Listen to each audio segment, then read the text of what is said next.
Welcome back to Cosmic Comics.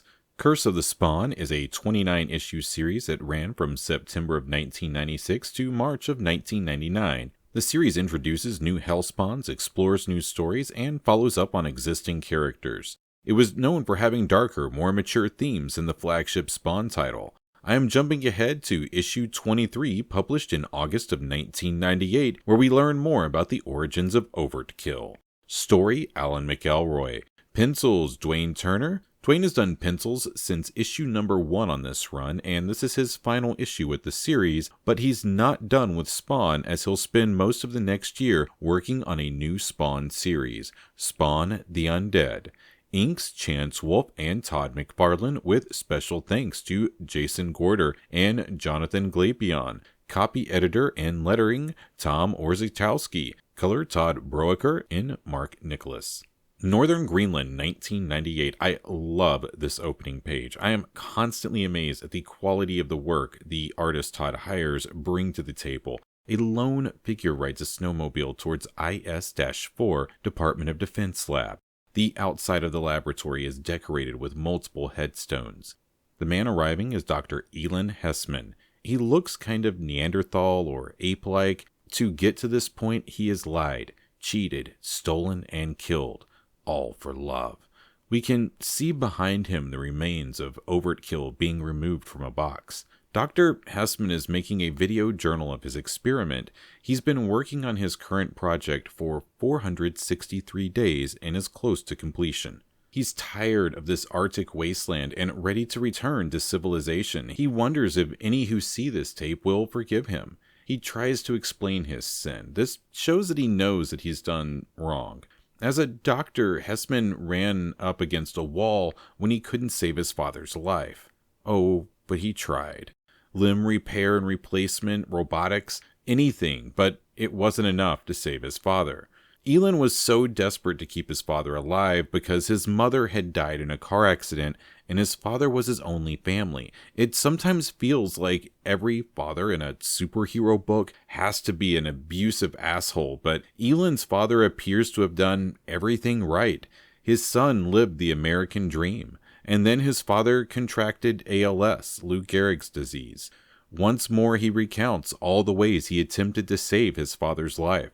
All the same, Dad dies and is buried on New Year's Day. Eylan mostly gave up on life after that, filling his life with drugs and liquor, all the while waiting for his bad choices to catch up with him. Then, drunk in a bar in Cairo, on the verge of death, a woman named Christina locates Eylan and tells him that he has an older brother. Hearing that he might have a family member alive somewhere sparks his interest. Christina met Eylan's father over in Italy and had a short relationship with him a year before Eylan's parents met. His father returned to the U.S. shortly after their relationship ended, and he never learned of his son's existence. Eylan tracks his brother down. His brother is Nicholas Rocca, a mafia hitman with the street name of Torpedo. Nicholas has lived a hard life, working his way up through the streets. Almost as soon as Eylan lays eyes on his brother, fate intervenes to stop their meeting. Nicholas is gunned down in the piazza. Eylan calls for help as his brother bleeds out in the street.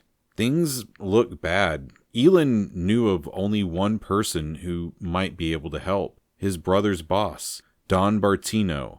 I love the look of this character down to the tiny cat in his big hand.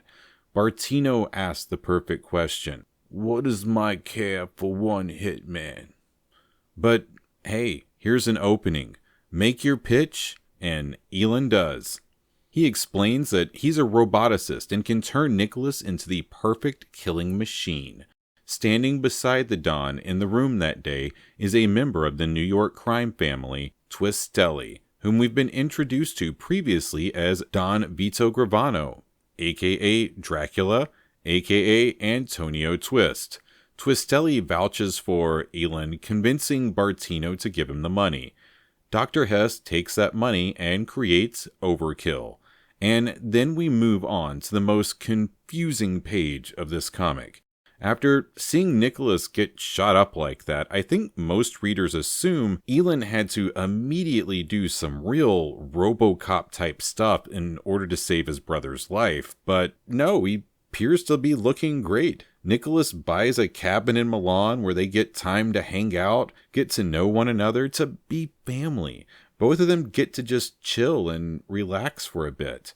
So Eylan uses the Mafia money and his knowledge of advanced robotics to heal his brother to the point where he appears normal. And then what? After the physical therapy is done, he just uses a lot more Mafia money to turn his brother into Overt-Kill?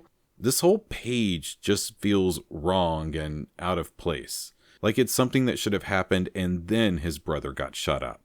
So Eylan sends his brother back to work for the Mafia as Overt-Kill. I am pretty sure this scene takes place after Spawn destroys Overt-Kill on the docks in issue number 7, but I reserve the right to change that assessment at a later point in time. As soon as Eylan gets the call, he runs to go fix his brother. Eylan is relentless in tracking down every last piece of his brother he can find, and the way he sees it, he's pieced his brother together before. He can do it again. In Rob Liefeld's Extreme Universe, after the battle on the docks with Spawn is when Overt-Kill passes into the possession of the US government and then over to Youngblood. Because of his prestigious background in robotics, the United States military has an open invitation to Doctor Eylan Hessman to join one of their research and development teams. Eylan chooses this time to take them up on the offer.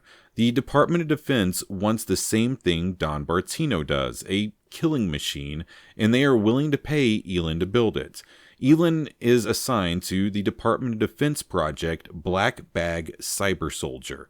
At some point, the rest of the staff discover Hessman's secret motivations and attempt to stop him. It's then he kills the rest of the scientists on staff and buries them out front.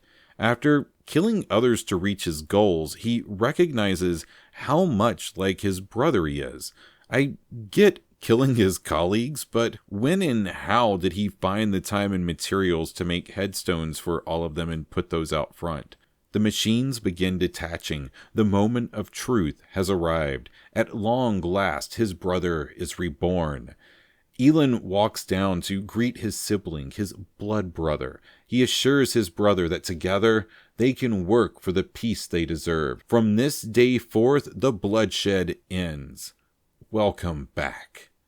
Splat, or woomph, rather, as Overt-Kill reaches out a fist that encompasses Eylan's head. Overt-Kill squeezes, and Eylan's head explodes.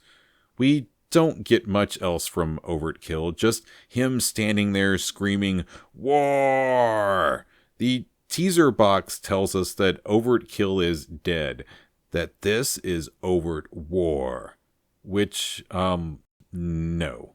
Everybody continues to call him Overt-Kill. So there we go, the real origins of Overt-Kill, which differ a little bit from the story given in Youngblood Strike File number 4, which is part of Rob Liefeld's Extreme Universe. Now that Overt War is awake, he's going to look for a fight with Spawn. See how a new character takes advantage of that anger when I look at Curse the Spawn issue number 24. If you are enjoying the series, give me a like. If you're this far into the series and you haven't yet, hit that subscribe button. And if you want to know when the latest video drops on YouTube, ring that bell. Cosmic Comics, I'm out.